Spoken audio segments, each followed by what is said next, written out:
Should we listen to, how do you say it, tetema? Tetema? Yeah, we can do tetema. Yes, we can. Tetema, right. Yes, tetema. I think that's how it's pronounced. It's got weird, like, accents above the letters and stuff, right? Like a one above the E's, right? I think something else too. But yeah, so this here is sort of like there's 4 musicians on this song, but I've come to understand it's just 2 guys writing the music though. It's Mike Patton and this guy named Anthony Pateris. I'm not exactly sure how to pronounce his last name because I've never heard it said aloud. And he plays on the first album. He played trumpet, but he also plays synthesizers, like, or whatever you want to call it. I'm sounding vague because it's a very vague kind of sound. Mike Patton is credited as being the voice, right? But he's very rarely singing, but he's often making sounds though. And then you got Will Guthrie on drums and Eric Veltheim on violin and mandolin. So yeah, I don't know. These are all kind of unknown musicians for the most part, except for Mike Patton. These guys work remotely. So they're never in the same room, as far as I understand. Kind of like that Nevermen group he has. But Nevermen is more pop oriented, I guess. Well, experimental pop, whereas this is more experimental, almost entirely. I remember I heard Mike Patton describe it as an audio representation of his nightmares. So it's not like flowery and cloudy and inviting music. It's got like a weird edge to it. It kind of sounds like the background music of a horror movie, but I don't know. There's always something magical about it. This album is their second album. The album's called Necroscape. Necroscape. And, Necroscape. I meant, sorry. Necroscape is what I meant to say. Yeah. Necroscape. The album's called Necroscape, and it's I'm going to play the title track off the album. The album before it was called Geocidal.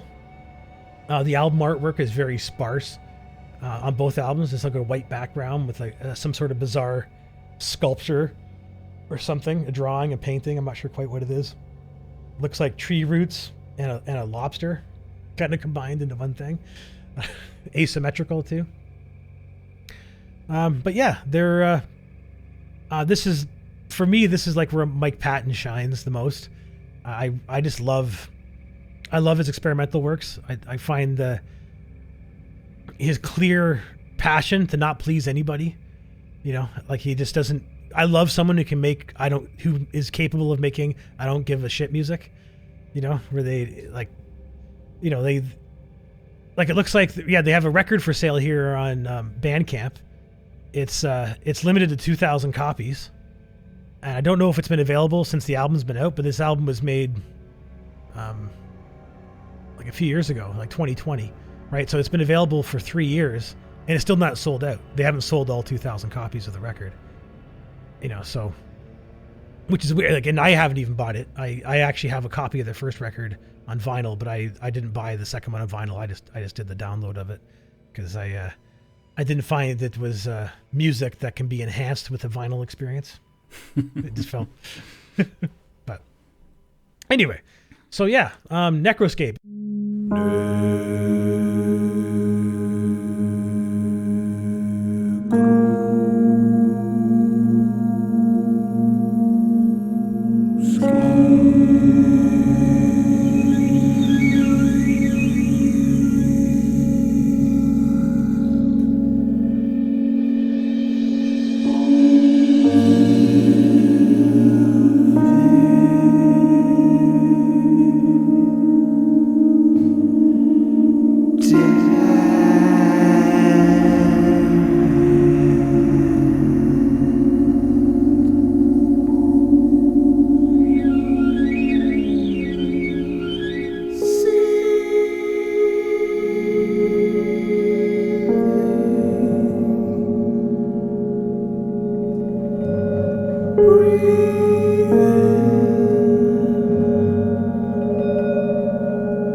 Wow. That was 3 very interesting minutes. Yeah, it's a very, very visual thing, that, isn't it? There's for me anyway, there's all kinds of sort of textures and things overlapping with one another. I was writing down some notes. This kind of claustrophobic feeling that it had. I felt as though I was inside something there. I felt as though there was something, I wasn't outside something looking in, I was inside with it, very much so. The close mic on the vocals, there was a relative lack of distance, it seemed to me, in the mix. It was all very much just right there. Kind of in the similar vein to Roger Waters' new treatment of Dark Side of the Moon. In a way, it was a very similar kind of subdued kind of mix and presentation. If I had to pick a thing from the past that it reminds me of, it does remind me a bit of what David Sylvian and Holger Shukai were doing. When would that be? Back in the 80s, I suppose, when they were exploring the wonders of cocaine together. And apparently Holger Shukai got into terrible problems because of David Sylvian bringing along the illicit substances. Anyway, that's an aside. But it's got a very, what's the word I'm looking for? It's very placed. It's very much the sound of a place, in the same way that the was it Song of the Beehive or whatever it was that Sylvian and Shukai did, that sounded very much like a place, like a created sort of musical space, and that reminded me of it very, very much so. And the layers of, I mean, what we've got there is the drums were barely visible. I mean, there was little sort of things going on. The voice was predominant, but we've got electronics and synthesizers and violin and mandolin, and I couldn't tell you which was which. Sounded like there were some harmonics that might have been coming off a violin, but that could have been electronics, or it could have been one treated by the other. But it's fascinating. Yeah, I really like that. I'll give I always say I'm going to do this, and actually, to tell you the truth, I often don't, but I will try and give the rest of that a listen and see if it works for me, because I really like that. It was really enjoyable, really good. Yeah, it's very adventurous. The album does go to all sorts of different types of scapes like that, or more abrasive rhythmic things as well. But yeah, that's the right word. It was a mini soundscape, wasn't it? I mean, soundscape usually to me means something that's 20 minutes long and has lots of kind of hills and valleys and forests and all sorts of stuff. But that was just like a little space, but it definitely was a soundscape. Yeah, that's no doubt about that. That was great.